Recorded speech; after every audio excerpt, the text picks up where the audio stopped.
এখন সামাজিক মাধ্যমে ভাইরাল এই গান। ভাঙড়ের তৃণমূল প্রার্থী শওকত মোল্লাকে বিধে আইএসএফ এর এই গান এখন দক্ষিণ 24 পরগনার ভাঙড়ের গণ্ডি পেরিয়ে আমবাঙালির রান্নাঘরেও চায়ের থেকেও পৌঁছে গিয়েছে এই গান।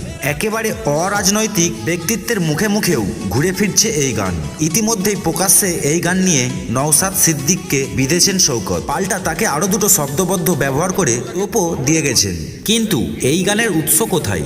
ভূতপ্রতিগত অর্থই বা কি? আসলে এই মাচ্চোর শব্দবদ্ধের উৎপত্তির নেপথ্য কোথাওই আইএসএফ এর ছিল না। বলা ভালো সে সময় আইএসএফ এর জন্মই হয়নি। তাহলে আসলে শওকতকে মাচ্চোর বলে তোপ দেখেছিলেন তারই দলের সহযোদ্ধা কাইজার আহমেদ। সরাসরি জানালেন কাইজার আহমেদ তার কথাই মাছ চুরি করত, তাই মাচ্চোর বলেছি। তিনি জানান শওকত যখন সংসার জীবনে পা দিয়েছিলেন তখন ভীষণ আর্থিক সমস্যা ছিল।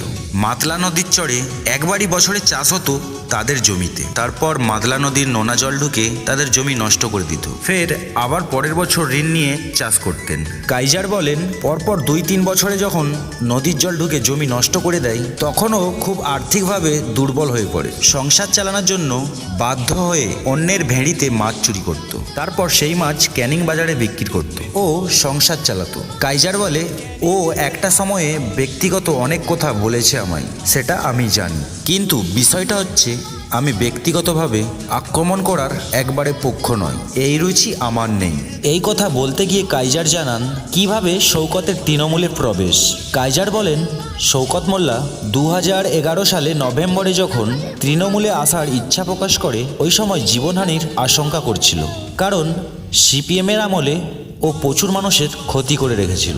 সেই সময় ক্যানিং ভাঙড় ওই সমস্ত জায়গায় একটা রেভলিউশন তৈরি হচ্ছে। তখন সে তৃণমূলের বহু নেতার হাতে পায়ে ধরে আমার কাছে আসে। আমি সে সময়ে শোভনদা ও মুকুলদাকে বুঝিয়ে দলে ঢোকার রাস্তা করে দিই, কিন্তু কিভাবে দলের মধ্যে বদলাতে শুরু করে শওকতের অবস্থান সেটাও তুলে ধরেন কাইজার। তিনি বলেন সেই শওকত মোল্লা যখন রাজনৈতিক প্ল্যাটফর্ম তৈরি করেন অভিষেক বন্দ্যোপাধ্যায়ের কাছে চলে যান, তখন 2018 সাল থাকতে আমাদের ওপর অত্যাচার শুরু করে। ও আবার পুরনো স্টাইলে ফিরে যায়, কর্মীদের ওপর অত্যাচার শুরু করে। 2020 সালে আমাকে ভাঙড়ে মিথ্যা কেসে ফাঁসিয়ে 9 মাস বাড়ি ছাড়া করে রাখে। কাইজারের কথাই ঠিক সেই সময়েই আইএসএফ এর উত্থান।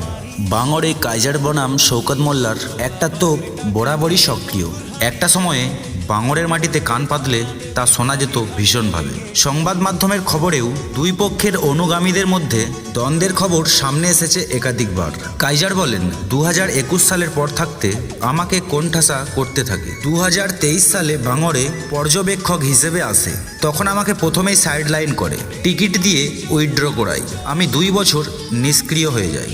কাইজারের অভিযোগ 2025 সালের পর থাকতে এমন একটা পরিস্থিতি তৈরি হয় যখন তার ওপর প্রাণহানির চেষ্টা চলে, আর সেক্ষেত্রেই শওকত মোল্লার বিরুদ্ধেই তার অভিযোগ।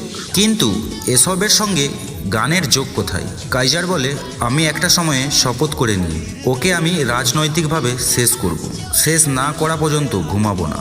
ওর পার্সোনাল কথা আমি একদিন এক প্রেসকে বলি, নির্বাচনের দিন ঘোষণার বেশ কিছু আগে। ব্যাস সেই থেকেই শওকতের সহযোদ্ধার বলা এই শব্দবদ্ধ নিয়ে গানের কলি তৈরি আইএসএফ এর। আজকের দিনে দাঁড়িয়েও কাইজার বললেন ওর তো পরাজয় নিশ্চিত, ভাঙড়ে ওই পর্যদস্ত হবে। কাইজার সাফ জানালেন সত্যি কথা তো হিট করবেই, মাচ্চোরকে মাচ্চোর বলেছি, সেটা লুকানোর কি আছে? আইএসএফ অনুমতি নেয়নি, তবে ভীষণ ভালো লেগেছে গানটা।